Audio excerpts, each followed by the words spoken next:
ಅವಲಕ್ಕಿ ಸೇವನೆ ಮಾಡುವುದರಿಂದ ಎಷ್ಟೆಲ್ಲ ಆರೋಗ್ಯ ಪ್ರಯೋಜನವಿದೆ ನೋಡಿ. ಎಲ್ಲರಿಗೂ ಟೊಪ್ಪಿ ಕನ್ನಡ ಟಿವಿ ಯೂಟ್ಯೂಬ್ ಚಾನಲ್ಗೆ ಸ್ವಾಗತ ಸುಸ್ವಾಗತ ಅಂತ ಹೇಳ್ತೇವೆ. ಶುರು ಮಾಡೋದಕ್ಕಿಂತ ಮೊದಲು ಯಾರೆಲ್ಲ ನನ್ನ ಯೂಟ್ಯೂಬ್ ಚಾನಲ್ ಮೊದಲು ನೋಡ್ತಿದ್ರಿ ಅವರೆಲ್ಲರೂ ಸಬ್ಸ್ಕ್ರೈಬ್ ಮಾಡ್ಕೊಳ್ಳಿ ಮತ್ತು ಅಲ್ಲೇ ಪಕ್ಕದಲ್ಲಿರೋ ಬೆಲಕನ್ನು ಪ್ರೆಸ್ ಮಾಡಿ ಗೈಸ್. ಅವಲಕ್ಕಿ ಕಂಡರೆ ಕೆಲವರಿಗೆ ಅಷ್ಟೇ ಕಷ್ಟ, ಅದರಲ್ಲಿ ಏನು ವಿಶೇಷತೆ ಇದೆ ಎಂದು ಮುರಿಯುವವರೇ ಜಾಸ್ತಿ. ಆದರೆ ಇದು ಆರೋಗ್ಯಕ್ಕೆ ಎಷ್ಟು ಒಳ್ಳೆಯದು ಎಂಬುದನ್ನು ತಿಳಿದರೆ ನಿಜವಾಗಲೂ ಆಶ್ಚರ್ಯಪಡುತ್ತೀರಿ.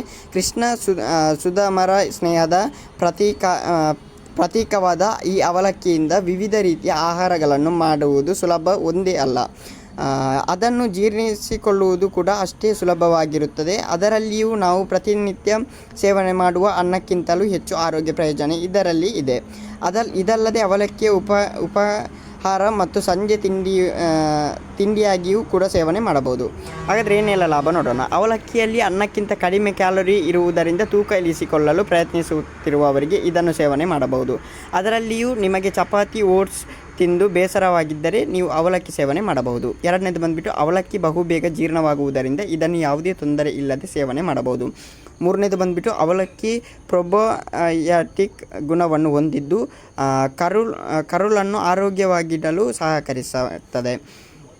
ನಾಲ್ಕನೇದು ಬಂದುಬಿಟ್ಟು ಅವಲಕ್ಕಿ ರಕ್ತದಲ್ಲಿ ಸಕ್ಕರೆ ಮಟ್ಟದ ಕಡಿಮೆ ಮಾಡುತ್ತದೆ. ಅಲ್ಲದೆ ಮಧುಮೇಹ ಸಮಸ್ಯೆ ಇರುವವರಿಗೆ ಕೂಡ ಅವಲಕ್ಕಿ ಸೇವನೆ ಮಾಡಬಹುದು.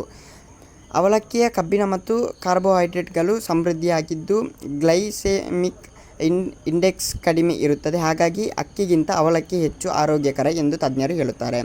ಗರ್ಭಾವಸ್ಥೆಯಲ್ಲಿ ರಕ್ತಹೀನತೆ ಅನಿಮಿಯಾ ಸಮಸ್ಯೆಯಿಂದ ಬಳಲುತ್ತಿದ್ದರೆ ಅದನ್ನು ನಿವಾರಣೆ ಮಾಡಲು ವಾರದಲ್ಲಿ 4 ಅಥವಾ 5 ಬಾರಿ ಅವಲಕ್ಕಿ ಸೇವನೆ ಮಾಡಿ. ಓಕೆ ಗೈಸ್, ಮುಂದಿನ ವಿಡಿಯೋದಲ್ಲಿ ಸಿಗೋಣ. ಅಲ್ಲಿ ಲೈಕ್ ಶೇರ್ ಸಬ್ಸ್ಕ್ರೈಬ್ ಮಾಡುತ್ತೆ. Love you so much.